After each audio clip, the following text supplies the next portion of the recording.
एक बार की बात है, एक बहुत बड़ा नेता एक साधु के छोटे से आश्रम में गया, क्योंकि उसने बहुत सुना था उस साधु के बारे में और उसके मन में आया कि मैं एक बार जाकर के देखता हूं कि लोग इतनी तारीफ क्यों करते हैं उसकी।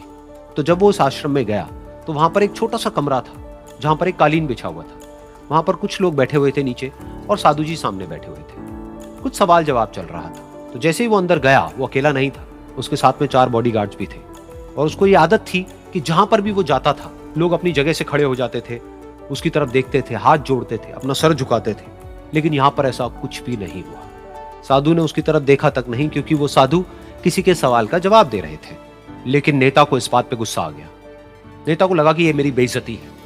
तो उस नेता ने साधु की बात को बीच में ही काटते हुए थोड़ा गुस्से से कहा, मैं आपसे कुछ कहना चाहता हूं। साधु ने उसकी तरफ देखा और बोले, आप थोड़ी देर रुकिए, पहले मैं इनके सवाल का जवाब दे लूं, उसके बाद में मैं आपसे बात करूंगा। तब तक अगर आप चाहें तो आप बैठ सकते हैं। बस साधु का इतना कहने की देर थी। नेता का चेहरा गुस्से से लाल हो गया और फिर उसने अपना सारा गुस्सा उस साधु के ऊपर निकाल दिया।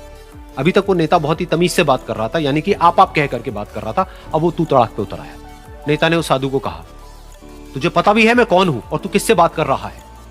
साधु ने उसकी तरफ देखा और कहा, मुझे इससे कोई फर्क नहीं पड़ता कि आप कौन हैं, लेकिन आप जो कोई भी है, अगर आप चाहते हैं कि मैं आपके सवाल का जवाब दूं या आपसे बात करूं तो आपको कुछ देर रुकना होगा। और साधु के ये कहते ही नेता गुस्से से पागल हो गया और वहीं सबके सामने चीखने चिल्लाने लग गया, अब मैं तुझे तेरी असली औकात दिखाऊंगा। तूने मुझसे पंगा लेकर के ठीक नहीं किया। तुझे पता भी है मैं तेरे बारे में क्या सोचता हूं। साधु ने फिर से उसकी तरफ देखा और बड़े ही प्रेम से कहा कि मुझे इससे कोई फर्क नहीं पड़ता है कि आप मेरे बारे में क्या सोचते हैं। आप जो चाहे वो मेरे बारे में सोच सकते हैं। फिर उस नेता ने बोला कि तू चाहे सुनना चाहता है या नहीं, लेकिन मैं तुझे बताऊंगा यही सबके सामने कि मैं तेरे बारे में क्या सोचता हूं। तू एक बहुत ही घटिया इंसान है। तू कोई साधु नहीं है, तू एक ढोंगी है, पाखंडी है और यहां पर जितने भी लोग बैठे हैं उन सबको बेवकूफ बना रहा है। तेरा बस एक ही मकसद है कि इन लोगों की जेब में जितना भी पैसा है वो सब तेरे पास में आ जाए। तू अपने फायदे के लिए इन लोगों का इस्तेमाल कर रहा है और अब मैं तुझे नहीं छोड़ने वाला। तेरा पर्दाफाश करके रहूंगा पूरी दुनिया के सामने। लेकिन उसके इतना बोलने के बाद भी उस साधु के चेहरे पर हल्की सी मुस्कान बनी ही रही। ये देखकर वो और तिल मिला गया और उसने कहा, अब बहुत हुआ, अब मैं यहां 1 मिनट भी नहीं रुकने वाला। लेकिन अभी भी तेरे पास में मौका है। अगर मुझसे माफी मांगनी है या मुझसे कुछ कहना है तो कह सकता है। इतना सब होने के बाद भी साधु बिल्कुल शांत था और उनके चेहरे पर एक मुस्कान थी। उन्होंने अपनी आंखें बंद कर ली। फिर साधु ने अपनी आंखें खोली, हाथ जोड़े और कहा कि मुझे आपसे कोई गिला शिकवा नहीं है। मेरे मन में आपके लिए कोई भी गलत ख्याल नहीं है। जो भी आपने मेरे बारे में कहा वो आपकी अपनी सोच थी, तो मुझे आप में कोई भी बुराई नजर नहीं आती। मुझे आप एक बहुत ही भले इंसान लगते हैं। और साधु के इतना कहते ही नेताजी का दिमाग 7वें आसमान पर पहुंच गया। उनके चेहरे पर एक अजीब सी खुशी थी, क्योंकि उस साधु ने वो ही कहा जो बाकी सब लोग उस नेता को कहते हैं। और वो खुशी खुशी उस आश्रम से अपने घर की तरफ चला गया और जा करके अपने पिताजी के साथ में बैठ गया। उसके पिताजी की आंखें बंद थी और वो ध्यान में थे। पूरी जिंदगी उन्होंने सिर्फ लोगों की सेवा करी और बदले में कुछ भी एक्सपेक्ट नहीं किया।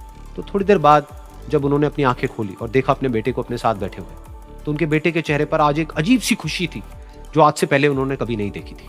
फिर उसने एक एक करके सब कुछ बताया कि आज क्या हुआ, किस तरह से वो आश्रम गया, वहां पर क्या हुआ, उसने क्या कहा, उन्होंने क्या कहा। तो जब इसके पिताजी ने पूरी बात सुनी तो थोड़ा सा मुस्कुराए और अपने बेटे को देख करके बोले कि उन्होंने तुम्हारी तारीफ नहीं करी है, क्योंकि उन्होंने वो नहीं कहा कि जो तुम हो, उन्होंने वो कहा कि जो वो खुद है।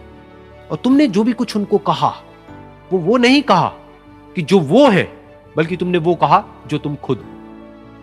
यही बात वेदों में भी कही गई है, यथा दृष्टि तथा सृष्टि।